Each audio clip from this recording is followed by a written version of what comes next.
Hi students, this is Alex here. இந்த ப்ராப்ளத்தில் வந்து நமக்கு ஒரு demand function கொடுத்திருக்காங்க.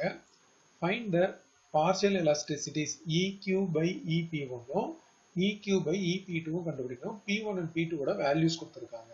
So இப்போ first part வந்து EQ by EP1 அப்படின்றதோட formula minus P1 by Q into dou Q by dou P1.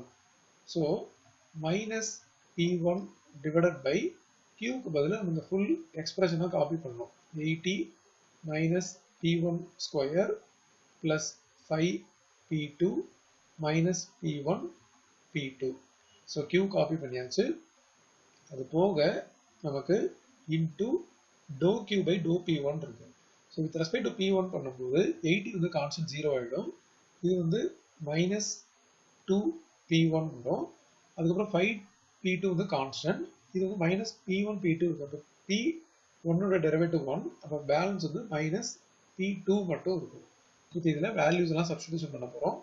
Minus 2 whole divided by இது வந்து 80 அண்ட் இந்த இடத்துல வந்து P1 ஓட வேல்யூ 2 போடும்போது 4 ஆகிடும். P2 ஓட வேல்யூ 1 போடும்போது ப்ளஸ் 5 வரும். மைனஸ் P1 P2 அப்படின்னும் போது 2 ஆகிடும். ஸோ ஃபுல் ப்ராக்கெட் போட்டாச்சு. அது போக இன்டூ இந்த இடத்துல மைனஸ் இங்கே 2 போடும்போது 4 வரும். அப்புறம் மைனஸ் 1 வரும்.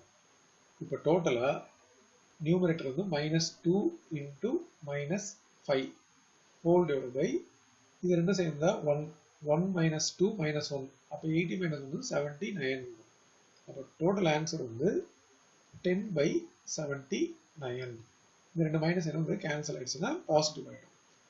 இப்போ அடுத்தது EQ by EP2 இதை கண்டுபிடிக்கிறதுக்கு P2 by Q into dou Q by dou P2 with minus sign. So இப்போ மைனஸ் P2 இருக்கட்டும். Qக்கு பதிலாக நம்ம அந்த ஃபுல் எக்ஸ்பிரஷனை மறுபடியும் காப்பி பண்ணணும். ஃபுல் எக்ஸ்பிரஷன் பார்த்தீங்கன்னா 80 minus P1 square. So 80 minus P1 square plus 5P2 plus 5P2 minus P1 P2.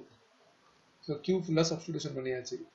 அது போக Q ஓட differentiation with respect to P2 அப்படிங்கும்போது first term constant 0, second term P1 square constant 0, third term வந்து 5 மட்டும் வரும். இதில் minus P1 constant, அதனால அது மட்டும் வரும். P2 differentiation 1. இப்போ இதில் நம்ம சப்ஸ்டிடியூஷன் பண்ண வேண்டியது P1 வந்து 2, P2 வந்து 1. So P1 equal to 2 and P2 equal to 1. அப்போ இது பார்த்தீங்கன்னா மைனஸ் 1 டிவைடட் பை இங்கே வந்து நம்ம 80 மைனஸ் 4 ப்ளஸ் 5 மைனஸ் 2 இது ஆல்ரெடி நம்ம கால்குலேட் பண்ணோம் 79 வரும். இது 5 மைனஸ் 2. அப்போ டோட்டலாக நியூமரேட்டரில் பார்த்தீங்கன்னா மைனஸ் 1 இன்டூ 3 டிவைடட் பை 79. அப்போ ஆன்சர் வந்து மைனஸ் 3 by 79.